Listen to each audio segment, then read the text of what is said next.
முன்னொரு தேசத்தில் கருப்பையா தங்கவேலு என இரு நண்பர்கள் வாழ்ந்து வந்தனர். கருப்பையா அக்கிராமத்து மழலைகளுக்கு கல்வி கற்பிக்கும் ஆசானாக திகழ அக்கிராமத்தின் சிறந்த ஆணிரை மேய்ப்பவரானார் தங்கவேலு. தாம் அரும்பாடுபட்டு ஈட்டிய செல்வத்தில் சரிபாதியை தென்னஞ்சோலையிலும் மீதமுள்ள செல்வத்தை வாழைத்தோட்டத்திலும் செலவிட்ட தங்கவேலு தினம் தம் அன்றாட பிழைப்பிற்கு ஆணிரைகளை வளர்த்து வந்தார். நாட்கள் நகர்ந்தன. ஒரு பொழுதில் திடீரென முரசொலி ஒன்று ஒலித்தது. இதனால் நாட்டு மக்களுக்கு அறிவிப்பது என்னவென்றால், அண்டை தேசத்திற்கும் நமது தேசத்திற்கும் போர் மூலம் அபாயம் ஏற்பட்டுள்ளது. எனவே நமது நாட்டின் உணவு சேமிப்பு மற்றும் எதிர்கால நலன் கருதி மக்கள் அனைவரும் தம் ஆணிரைகளை அரண்மனை கோட்டைதனில் சேர்க்க வேண்டும். பின் போர் நிறைவடைந்தவுடன் அவரவர் ஒப்படைத்த ஆணிரைகளை பாதுகாப்பாக திரும்ப பெற்றுக்கொள்ளுமாறு அரச கட்டளை வெளியாகியுள்ளது. இவ்வாறு முரசை ஓங்கி கொட்டியவாறு உரக்க உரைத்தார் முரசரை ஓர். இதை அறிந்ததும் அதிர்ந்து போனார் தங்கவேலு. பின் அரச கட்டளையை ஏற்று மக்கள் அனைவரும் கோசாலையில் தம் ஆணிரைகளை இட்டு அடைக்க தங்கவேலுவும் மிகுந்த கவலையுடன் தம் பசுக்களை கோசாலையில் ஒப்படைத்து வீடு திரும்பினார். மறுதினம் தம் நண்பரை காண கருப்பையா தங்கவேலுவின் தோட்டத்திற்கு வருகை புரிந்தார். தங்கவேலுவோ கருப்பையாவை கண்டவுடன் தம் மனத்துயிரை இறக்கி வைக்க தொடங்கினார். கருப்பையா, நேற்று நீ நமது நாட்டின் போர் எச்சரிக்கை செய்தியை அறிந்தாயா? ஆம் தங்கவேலு, அவ்வாறு போர் மூண்டால் அண்டை தேசத்து வீரர்கள் நமது நாட்டின் செல்வம் கொழிக்கும் பசுக்களை அல்லவே முதலில் கவர எண்ணுவார்கள். அதனாலேயே அரசர் தம் தேசத்து மக்களின் பசுக்களை கோட்டைக்குள் பாதுகாப்பாக வைத்துள்ளார். இனி நான் என்ன செய்வேன்? எனது செல்வங்கள் அனைத்தையும் நான் இத்தோட்டத்தில் அல்லவா உபயோகப்படுத்தியுள்ளேன்.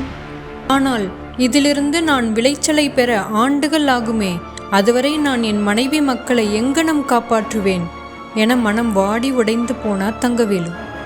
ஆனால் கருப்பையாவோ சிறு புன்னகை செய்தவாறு, தங்கவேலு, நாளை நீர் என் குருகுலத்திற்கு அவசியம் வருவாயாக என கூறி வேறேதும் கூறாமல் விடைபெற்று சென்றார். தங்கவேலுவும் தம் தோட்டத்து பணிகளை முடித்த பின் கருப்பையாவின் குருகுலத்திற்கு சென்றார். தங்கவேலு வருவதைக் கண்ட கருப்பையா 2 ஓலைகளை எடுத்து வந்து தங்கவேலுவிடம் 1 ஓலையை மட்டும் கொடுத்து, இதனை உன் இளைய மகளுக்கு கொடுப்பாயாக தங்கவேலு என்றார். அவ்வோலையை கண்ட தங்கவேலு குழப்பத்துடன், கருப்பையா, ஏன் தமிழ் உயிர் எழுத்துக்களின் வரிசையினை இகரத்தில் தொடங்கி அகரத்தை இறுதியாக சேர்த்துள்ளாய் என வினவினார். அதற்கு கருப்பையாவோ, அதனால் என்ன தங்கவேலு, வரிசை என்னவாக இருந்தாலும் அவை உயிரெழுத்துக்கள் தானே என்றார். அதற்கு தங்கவேலு, ஆனால் இவ்வரிசை குழப்பத்தை அல்லவா ஏற்படுத்தும்.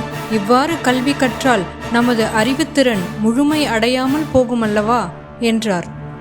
அதற்கு கருப்பையா, நீர் கூறிய வார்த்தைகள் அனைத்தும் சத்தியமே தங்கவேலு. ஆனால் நீ இவ்வாறே உன் வாழ்க்கை பாடத்தை பயில விரும்புகிறாய் என்றார்.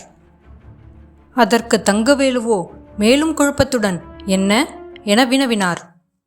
அதற்கு கருப்பையா, ஆம் தங்கவேலு, அகரம் எவ்வாறு எழுத்துக்களுக்கெல்லாம் முதன்மையானதோ மற்றும் சொற்களுக்கெல்லாம் அடிப்படையானதோ அவ்வாறே இறைவன் நமக்கெல்லாம் முதன்மையானவர், நாம் வாழும் வாழ்க்கைக்கு அடிப்படையானவர். நீ உன் மனக்கவலைகளை விடுத்து தூய இறைவனை மனத்தில் நிறுத்தி அவர் உனக்கு நல் வழியினை ஏற்படுத்துவார் என்பதை சிந்தையில் நிறுத்து என தங்கவேலுவை ஊக்கப்படுத்தினார் கருப்பையா. பின் கருப்பையாவிடம் இருந்த மற்றொரு ஓலையையும் பெற்ற தங்கவேலு அதில் அகரத்தில் தொடங்கிய நேர்வரிசை உயிரெழுத்துக்களை கண்டார். மனம் தெளிவு பெற்றார். அங்கிருந்து இல்லம் திரும்பிய தங்கவேலு ஓலைச்சுவடியை தம் இளைய மகளிடம் கொடுத்து அங்கனமே இறைவன் ஆலயத்திற்கு விரைந்தார். ஆலயத்தை அடைந்த தங்கவேலு இறைவனை வணங்கி நான் எனது என்ற எண்ணம் விடுத்து தம்மை முழுமையாக இறைவனிடம் சமர்ப்பிக்க தியானத்தில் மூழ்கினார். அன்று முதல் தம் நாள் பொழுதை இறைவனை வணங்கியே தொடங்கினார் தங்கவேலு. தங்கவேலுவின் மனம் அமைதி பெற்றது, அறிவு தெளிவு பெற்றது. இதன் விளைவாக அன்றைய தினமே தங்கவேலு தம் தோட்டத்தில் வளர்த்து வந்த நீண்டகால தாவரங்களான தென்னை மற்றும் வாழை இடையே குறைந்த காலத்திலேயே விளைச்சலை நல்கக்கூடிய பயிறு மற்றும் கடலை வகைகளை விதைத்தார். தாம் எதிர்நோக்கியவாறே தங்கவேலுவிற்கு அவர் விதைத்த ஊடு பயிர்கள் சிறிய காலத்திலேயே நல்ல பலனை கொடுத்தன. பின் அறுவடை தினத்தன்று தம் நண்பர் கருப்பையாவை சந்தித்த தங்கவேலு, கருப்பையா, உமது உபதேசத்தின்படி இறைவனே உலகில் முதன்மையானவர் என்பதை உணர்ந்தேன், சிந்தை தெளிவடைந்து நல்வாழ்வு பெற்றேன் என்றார். அங்கணமே மீண்டும் அரசு முரசு ஒலித்தது. இதனால் தேசத்து மக்களுக்கு தெரிவிப்பது என்னவென்றால், அண்டை தேசத்திற்கும் நமது தேசத்திற்கும் நிலவி வந்த போர் மூலம் அபாயம் விலகியது. எனவே மக்கள் அனைவரும் தம் ஆணிரைகளை அரச கோசாலையில் இருந்து திரும்ப பெற்றுக்கொள்ளுமாறு கேட்டுக்கொள்ளப்படுகின்றனர். இச்செய்தியை கேட்ட கருப்பையா, தங்கவேலு மற்றும் மக்கள் அனைவரும் மனம் நிம்மதி பெற்று உள்ளம் மகிழ்ந்தனர். அகர முதல எழுத்தெல்லாம் ஆதி பகவன் முதற்றே உலகு.